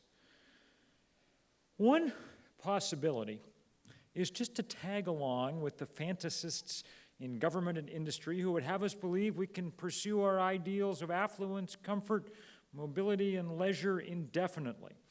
This curious faith is predicated on the notion that we will soon develop unlimited new sources of energy: domestic oil fields, shale oil, gasified coal, nuclear energy, solar energy, and so on. This is fantastical because the basic cause of the energy crisis is not scarcity. It is moral ignorance and weakness of character. We don't know how to use energy or what to use it for, and we cannot restrain ourselves. Our time is characterized as much by the abuse and waste of human energy as it is by the abuse and waste of fossil fuel energy. Nuclear power is presumably now going to be used benignly by the same mentality that has egregiously devalued and misapplied manpower. If we had an unlimited supply of solar or wind power, we'd use that destructively too, for the same reasons. Perhaps those sources of energy are going to be developed. Perhaps all of them can sooner or later be developed without threatening survival, but not all of them together can guarantee survival, and they cannot define what is desirable. We will not find those answers in Washington or in the laboratories of oil companies. In order to find them, we will have to look closer to ourselves. I believe that they are to be found in our history, in its until now subordinate tendency of settlement, of domestic permanence. It is to be found in the ambitions of thousands of immigrants. It is formulated eloquently in some of the letters of Thomas Jefferson. It was the dream of liberated slaves.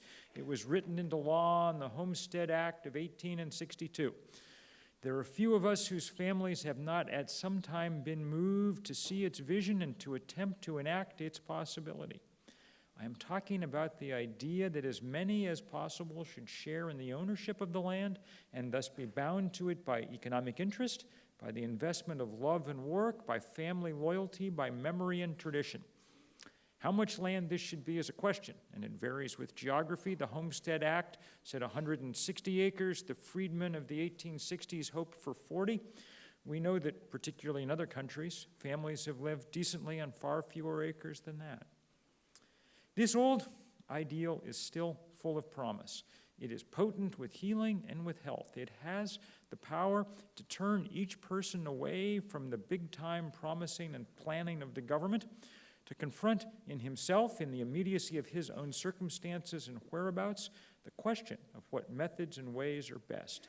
It proposes an economy of necessities rather than an economy based on anxiety, fantasy, luxury, and idle wishing. It proposes the independent, freestanding citizenry that Jefferson thought to be the surest safeguard of democratic liberty. Perhaps most important of all, it proposes an agriculture based upon intensive work, local energies, care, and intentional permanence. That is, to state the matter from a consumer's point of view, a dependable long-term food supply. This is a possibility that is obviously imperiled by antipathy in high places, by adverse fashions and attitudes in the general public, by the deterioration of our present farm communities and traditions, by the flawed education and the inexperience of our young people. And yet it alone can promise us the continuity of attention and devotion without which the human life of the earth is impossible. Now, I first read Wendell Berry 10 years after he wrote that in the mid-1980s. I was a young writer in this city writing the Talk of the Town column for the New Yorker. And my then girlfriend, soon-to-be wife, lifelong best friend, Sue Halpern, who's written more good stuff for the nation than I have over the years, handed me a volume of Wendell Berry's essays, and they changed my life. They're one of the reasons that Sue and I have lived out the last 3 decades in the countryside, in the hills. Wendell Berry's words also helped change his nation. He's in his 80s now, which means that he's lived long enough to see some of that change start to come about. In 1976 in this country, there were no farmers' markets left. The artisanal Brooklyn that we know and love was impossible to imagine. But he kept beating the drum, and now we're at the point where the farmers' market is the fastest growing part of our food economy. His was the pen that launched 1,000 heirloom tomatoes. I have known an awful lot of young farmers over the years, and almost all of them had someplace in their farmhouse a framed copy of one of Wendell Berry's poems. His vision was clear and beautiful. But as it turned out, his vision was not by itself enough.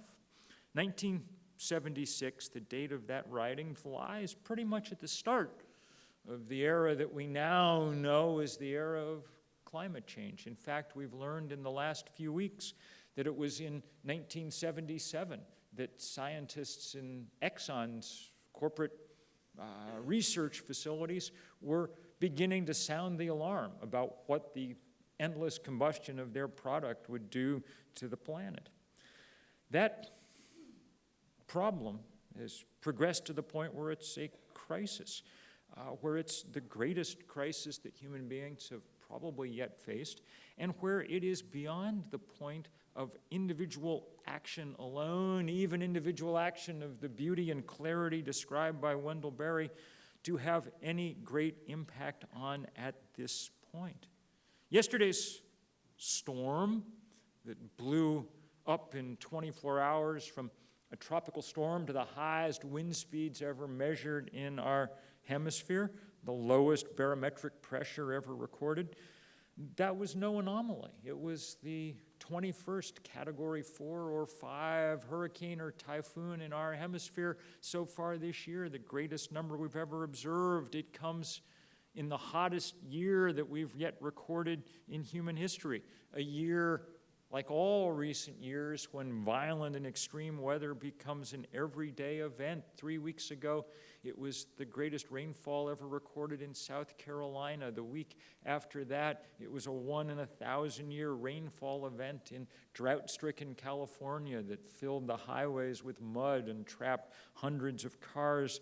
4 days after that, it was in the Philippines, where a stalled typhoon crossing some of the warmest waters in that part of the world dropped in one 24-hour period, more than 4 feet of rain. Today, while we sit here, it's in Texas, where the remnants of Hurricane Patricia are dropping 20 inches of rain or more, where roads are flooded and trains are derailed. This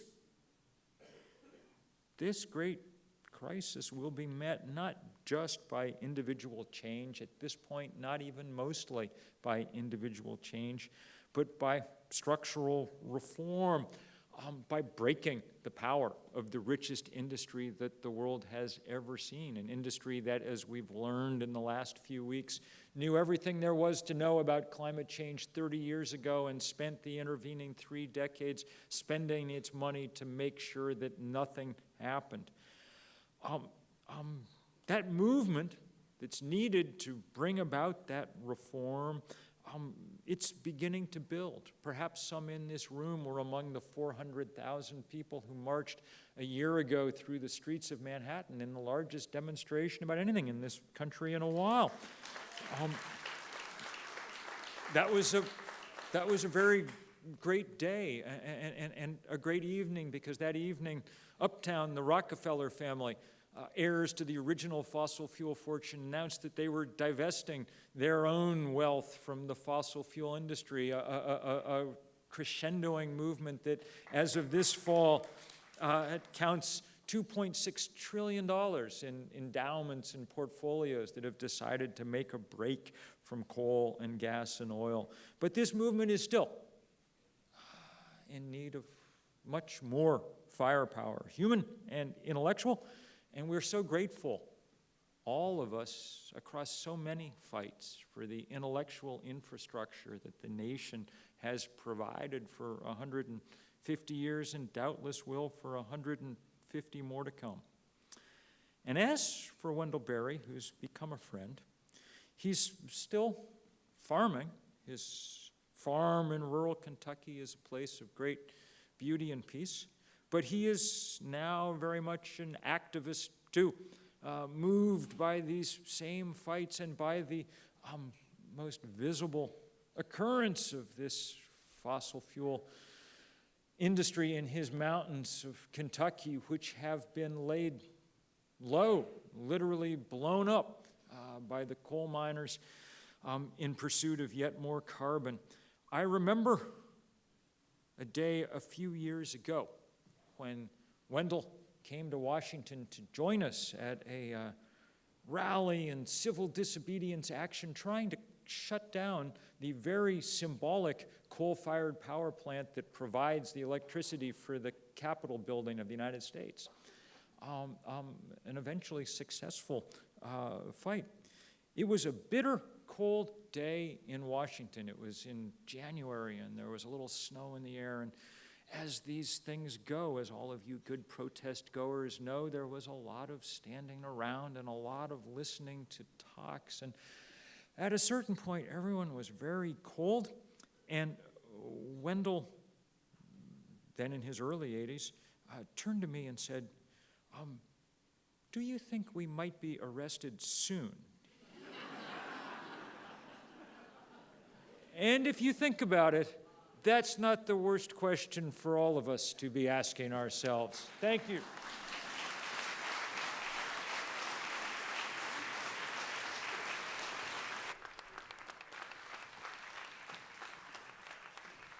I remember that. I remember that action against the coal-fired power plant. I was covering that for the Nation, the Washington editor. Once again, it's my great pleasure to introduce the Brooklyn Youth Chorus, conductor Diane Birkin Menaker. Please give them a warm round of applause.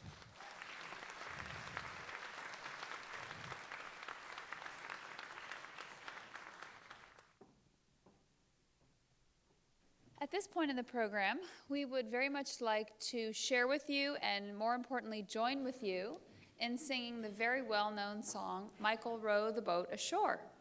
And we have all the lyrics projected on the screen. So we're gonna do a quick teach so everybody can sing along. It's a pretty simple song. We'll sing it and then you're gonna do a sing back. Here we go. Mychal, row the boat ashore, hallelujah.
it's a really beautiful thing to stand right in the wings there and watch the adults who came here with these young people, the level of pleasure and joy and excitement they are having at watching these young people perform. And it's a reminder, in part, that our young people bloom under our encouragement and under our pleasure and our joy in what they do, which is in part why it is such a pleasure for me to introduce the next person, because Mychal Denzel Smith is someone who I think of a little bit as belonging to us, to the group at Nerdland, at MHP Show, who has loved Mychal's writing in the nation for a very long time, who has enjoyed, we've enjoyed always inviting Mychal to our table. And I will tell you this, I know that Mychal just finished, just turned in, just sent off the manuscript for his first book, which will be published by Nation Books. And I got a little sneak peek of it, and you are going to want to read this book. Mychal Denzel Smith.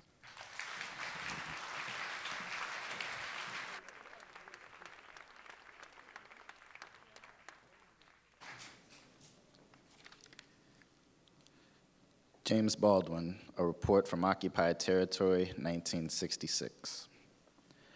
The citizens of Harlem, who can come to grief at any hour in the streets and who are not safe at their windows, are forbidden the very air. They are safe only in their houses, or were until the city passed the no-knock, stop-and-frisk laws, which permit a policeman to enter one's home without knocking and to stop anyone on the streets at will at any hour and search him. Harlem believes, and I certainly agree, that these laws are directed against Negroes.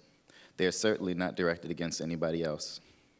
Occupied territory is occupied territory, even though it be found in that new world which the Europeans conquered, and it is axiomatic in occupied territory that any act of resistance, even though it be executed by a child, be answered at once and with the full weight of the occupying forces.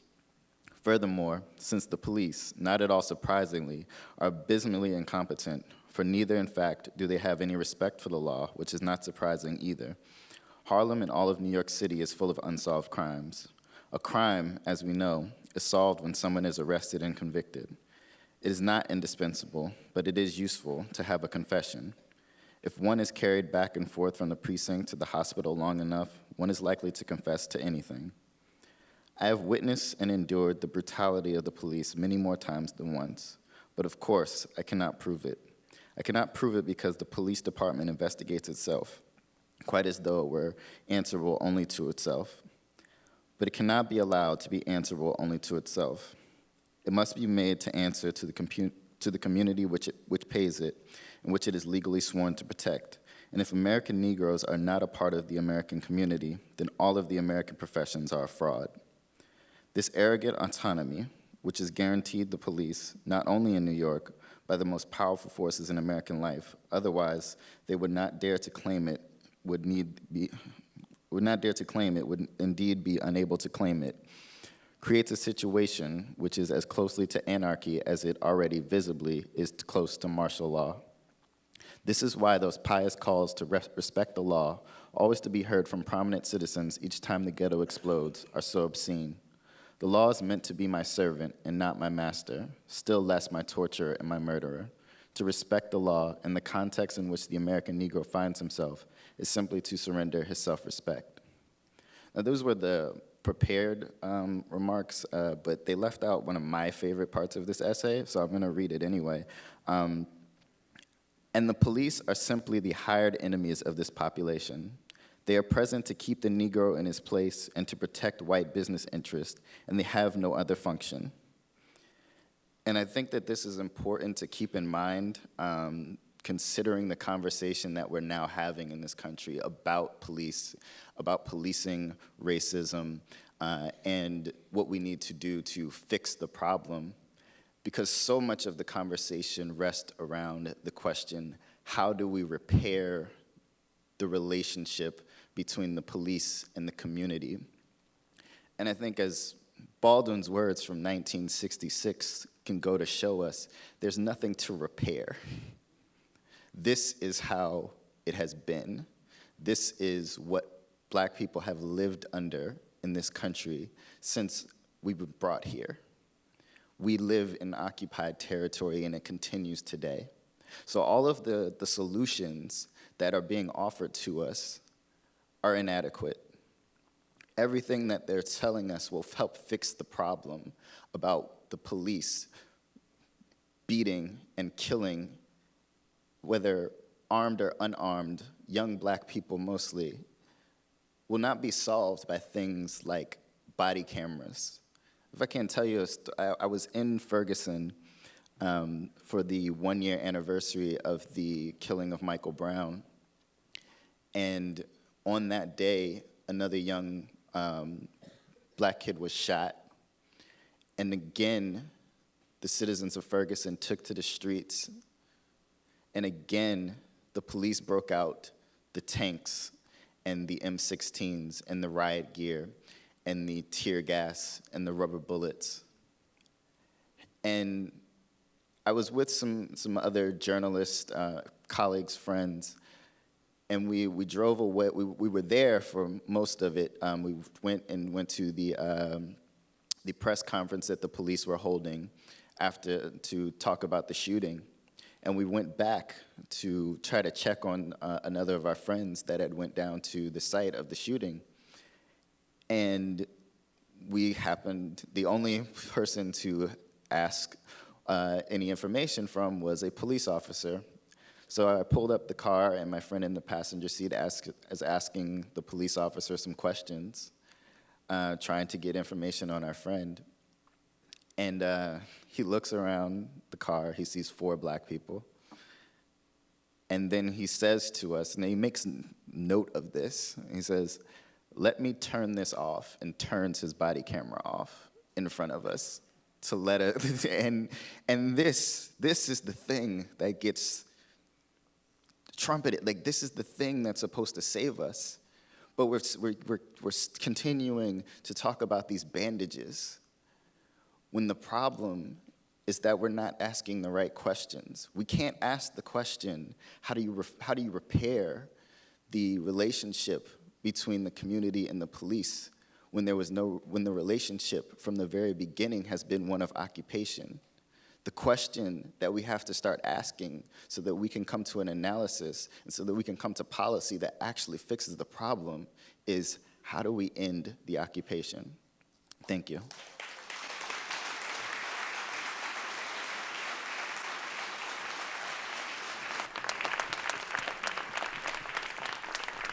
All right, that was Mychal Denzel Smith. His book, Invisible Man, got the whole world watching. A young black man's education is got cards out front. It's going to be forthcoming from Nation Books. He's also the Nobler Fellow at the Nation Institute and a contributing writer for the magazine. So what do we think? 150 years of the nation, a week of St. Anne's Warehouse, both good, right? Feeling good? Really, what an incredible place. It makes you feel good about tobacco. Alexander Cockburn, the nation's Beat the Devil columnist from 1984, moved to the United States in 1973 and commented on the American political scene for some 40 years thereafter. Think about it. 40 years of obvious grounds for radical change, a people hungering for transformation. 40 years of presidential elections, primaries, more presidential elections, inaugurations, State of the Union speech, thunderous cries for radical action, followed by punctured hopes, smashed expectations, lost faith, and a kind of lecturing by a lot of people in the media to those who ever hope for more come election time, that they were wrong to ever harbor those hopes, to ever harbor those expectations. You would think that 4 decades of close scrutiny of this particular political scene could leave a person rather sad, depressed, and discouraged. Not Alexander. Alexander, as you'll know and you'll remember, was an active citizen in the People's Crusade against deceitful and pacifying prose, anything likely to put a person to sleep. He energetically was out there calling on counter-revolutionary words to be thrown into the dung heap or the tumbrils, words like win-win, sustainable, and narrative. He never ran short of punch or spirit or fierce love or fury. The better, as he put it, to fan the flames of discontent. And I think of him every time I go to work, where we try to do our best to fan the flames of discontent on a weekly basis on the Laura Flanders Show. You can see Brian Stevenson on that show this week, or Laurie Anderson next week. He talked about change and about the people's entitlement to aspiring to change, people being right to demand change, right to believe in right and wrong. He practiced a kind of unobjective journalism with great pride that I think is something to aspire to. War, specifically Barack Obama's drone war, was the topic of Alexander's last column, which he filed just hours before he died in July 2012. There was good reason the Pentagon abandoned the conscript army, he reminded us. It mutinied. Hence the push to police the world with robots, to make the money, to profit, but keep the people out of the picture. Alexander also wrote about robot war in The Nation magazine on October 24th, 2011, The Drone Empire. I'll read a portion. There is no reason to suppose, wrote Alexander, that Obama's successor will rescind the authority assumed by the former lecturer in constitutional law. Increases in executive power are rarely forfeited. We have thus embarked on a new era after decades of passionately denying its forays into assassination. The CIA now preens over them. They have trumped the military by seizing the role of chief executioner with a rapidly expanding drone empire. The CIA is mostly tasked with killing foreigners, but not shirking elimination of US citizens. For years, Jeremy Bentham tried to sell the British government on the idea of a panopticon, a prison designed so that a single guard could monitor and control 1,000 convicts. We now have a global panopticon, serviced by the CIA spy planes, which can survey every square foot of Google Earth. Drones and pedestrian assassins enforce it, all acting at the behest of one man beyond the reach of constitutional restraint. We are back with the lettres de cachet, themselves the descendants of Roman imperial dictatorship. Rex solutus est, allegibus. The king is released from the laws. On to the revolution. I added that last part. On to the revolution, indeed. Our next speaker is someone who's been fomenting revolution for as long as I've known her, 3 decades plus. She is an author and a playwright, an activist and an organizer, one of the co-founders of the movement to stop violence against women and girls, 1 Billion Rising and V-Day. She's someone who believes, as Alexander did, that one should never be shamed for one's aspiration to make real change. One should never be shamed of one's feelings of injustice, one's feelings of love and of fury. She is going to be debuting her play, The Vagina Monologues, in Cuba next week, and starring in her latest play, based on her memoir, In the Body of the World, next May at ART in Cambridge. Eve Ensler.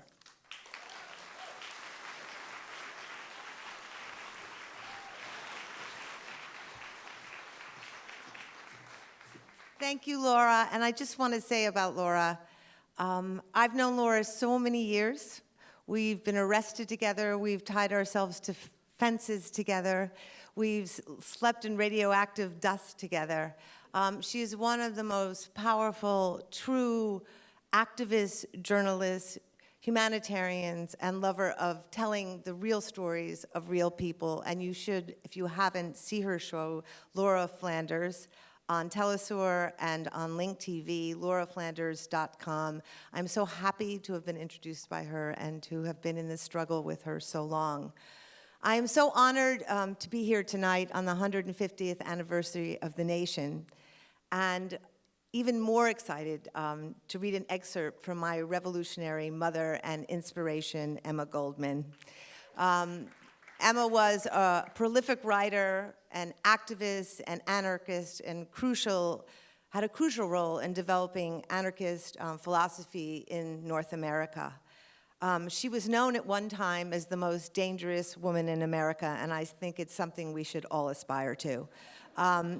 She wrote about militarism, capitalism, free sex, and homosexuality. And I think one of the things I love about her so much is that she understood that there is no revolution without sex and dancing.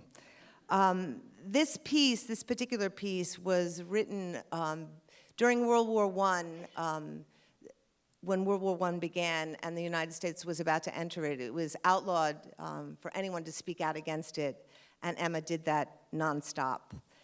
She was then arrested, put in prison for 2 years, and eventually deported from the only country which she really ever loved. She then went to the Soviet Union to join the Russian Revolution and was completely disillusioned for the revolution's betrayal at the hands of the Bolsheviks, and left there in less than 2 years. And from that point on in her life, she was essentially in exile, exiled from the left, exiled from a country and a world that had really stopped political activism.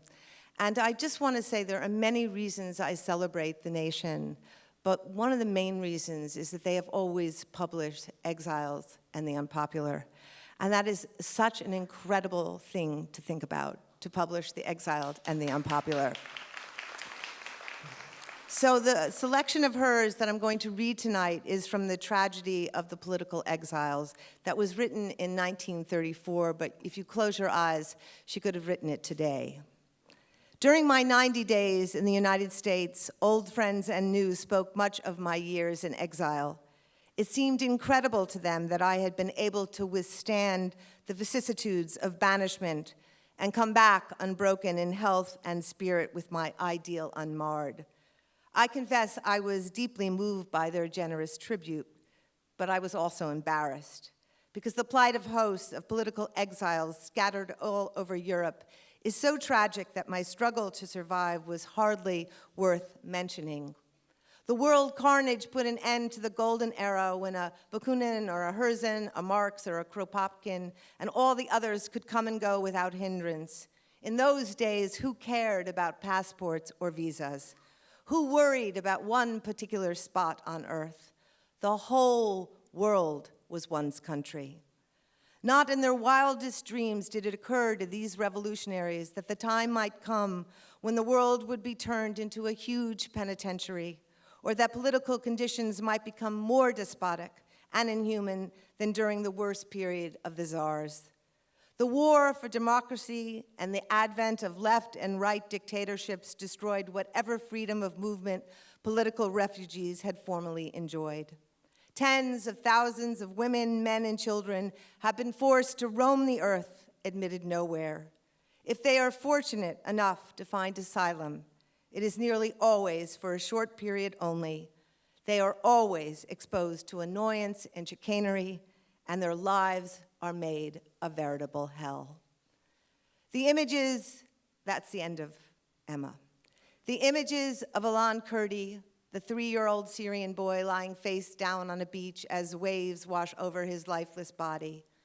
Refugees queuing for aid, exposing the shocking and apocalyptic conditions endured by 20,000 people trapped inside a devastated Palestinian camp in Syria. Police with batons beating fleeing refugees on a Greek island. Hungarian police tear gassing and using water cannons against asylum seekers.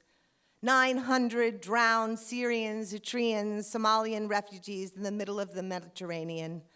Donald Trump's 5-point anti-immigration plan that involves building a Great Wall of America, which Mexican immigrants would then be forced to pay for themselves, employing 25,000 guards and drones, and making sure asylum seekers, immigrants, are criminalized and thrown into detention centers that are no longer cozy. These are a few images of our times. The UN Refugee Agency now says that refugees, asylum seekers, and internally displaced people worldwide has, for the first time in the post-World War II era, exceeded 60 million people. 60 million refugees, asylum seekers, and stateless people. Millions exiled worldwide, mainly because of wars and interventions instigated by the US empire. Economic destruction, devastation, poverty brought on by a world economic system that serves the top tiny percent and destroys the rest. And typhoons, droughts, and storms brought on by climate crisis created largely by the madly consuming developed world. In Vivian Gornick's amazing book on Emma Goldman, she writes, "Felt is the operative word. Emma always claimed that the ideas of anarchism were of secondary use if grasped only with reasoning intelligence. It was necessary to feel them in every fiber like a flame, a consuming fever, an elemental passion. Goldman's radicalism, an impassioned faith, lived in the nervous system, that feelings were everything." In the name of my radical mother tonight, on this 150th anniversary of the nation, may the suffering of our fleeing brothers and sisters live like a fever within us. May we make reparations for the hideous policies of this country that compelled those to risk their lives and the lives of their children, fleeing without life preservers or a vision of where they were going. May we awaken to the truth that in these perilous times, each one of us is at every moment a potential refugee, leaving and returning. And may we openly and gratefully acknowledge that except for the indigenous people who were here, every one of us was once an immigrant, a refugee, an asylum seeker. May we melt the walls of our fear-based borders inside us and out, and live now as if the whole world were our country. Thank you.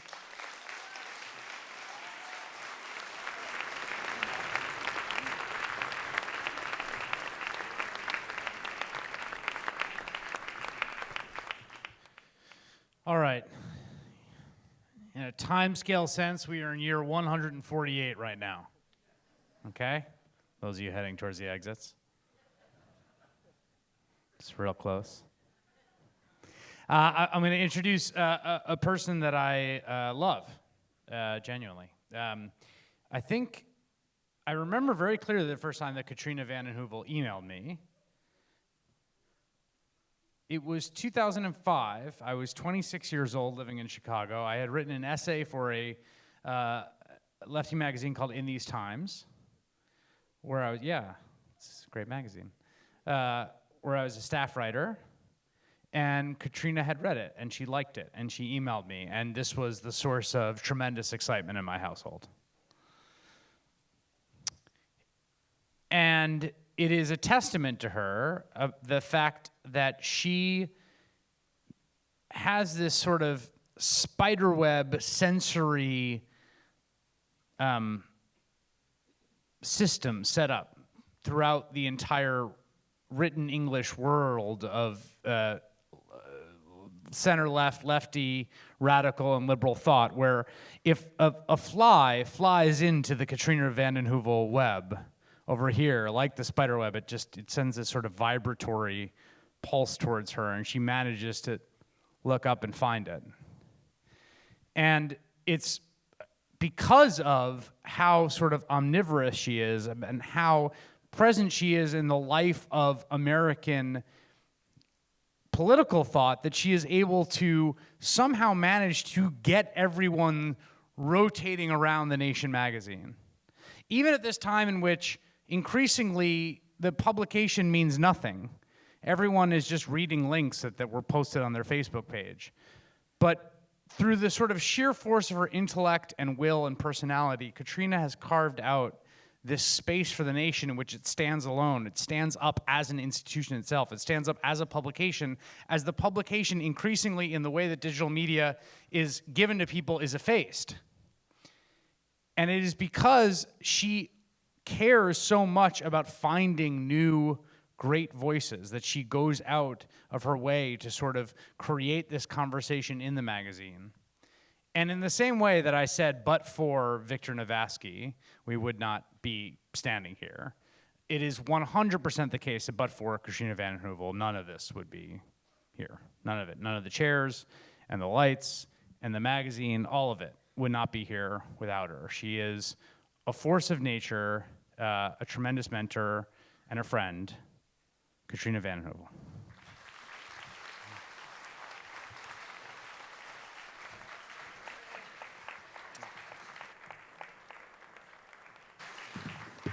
So I'm going to close out this glorious evening, and I'm going to do it. I want to just say one of the most amazing moments of my time as editor was to sit high up in Union Square in D.C. and ask Chris Hayes to be the nation's D.C. editor. I think he was all of 28. And in the tradition of I.F. Stone, who was our great D.C. correspondent, and others. Chris, thank you so much. If you had to ask why the nation, how the nation has survived for 150 years, you saw it tonight, you heard it tonight, you felt it tonight. And Chris's words were very important. We keep moving. They're polyphonous voices. The writers are ferociously independent. They're ferociously humane. They inspire. Just a side note, Victor Navasky. Thank you, Victor, for more than 35 years ago.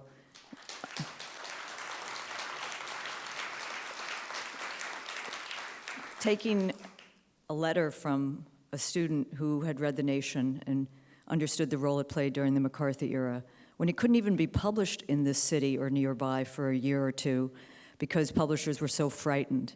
And it was published in Alabama because the then great editor, Carrie McWilliams, had a friend who published, I think it was Southern Farmer. But Victor, I know that you're looking for things to do and you might write a mystery, but might I suggest you go on the road after killing it tonight as a stand-up comic and bring in some dough for the nation? I think it's a winner. You did the cruise. All of you should come on the cruise. We've started Cuba trips. You should all come on the Cuba trips. I wish I was going to be there to see Eve Ensler do Vagina monologues in Havana. Spectacular. But Victor, think about it. And Bud could repay you and come along as your sidekick. Okay, so briefly, I think one of the reasons this great magazine institution has survived is that its writers have always believed in creative dissent and radically expanding what is possible, the idea of what is possible. Yes, holding the powerful accountable, but also, and I'm so proud of this magazine, not only in opposing the Iraq War, but in opposing reckless wars and always trying to find peaceful, non-military solutions, but challenging this often brutally coercive, conventional conformity that so afflicts so much of our media. So it's a testament to a ferocious independence and the irreducible role of dissent, the enduring power of ideas. I think that is one of the central reasons we've survived.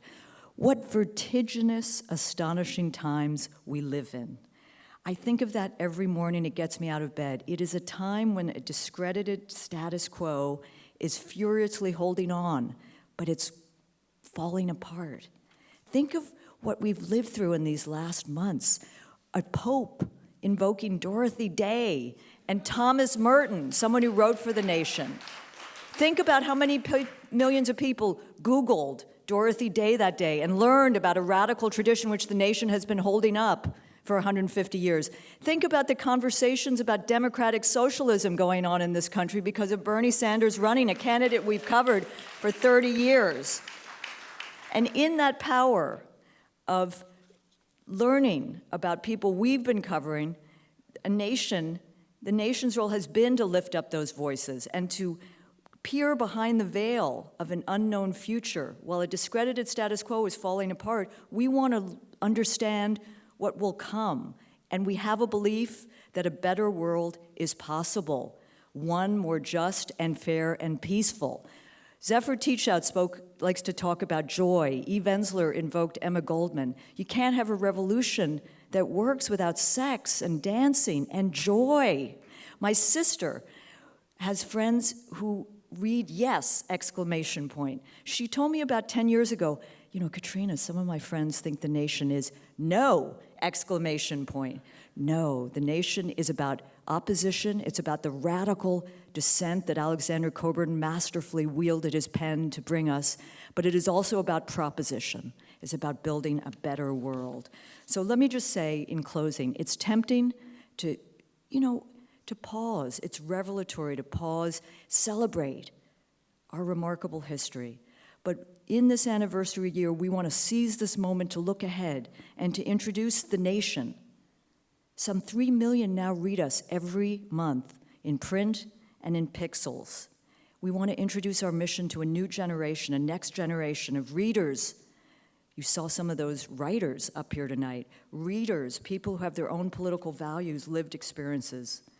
And as I said, along with this new audience of readers, we're nurturing a new generation of Zona Gales, Baldwins, Cockburns, Toni Morrisons, Emma Goldmans, Wendell Berrys. So we rededicate ourselves on this anniversary to the kind of journalism that is about changing the world and is about principled journalism, is about exacting, intelligent journalism, confronting bigotry, injustice, misinformation, but also lifting up some of the joy in this often misbegotten country and world. So let me just say, you've heard tonight of the many truths revealed in our pages, the many causes we've been proud to advance. And I can assure you, all of you who have time still left on your subscriptions, that we intend to stand and reason and fight and agitate to the horizon and beyond. Good night. Thank you. Thank you.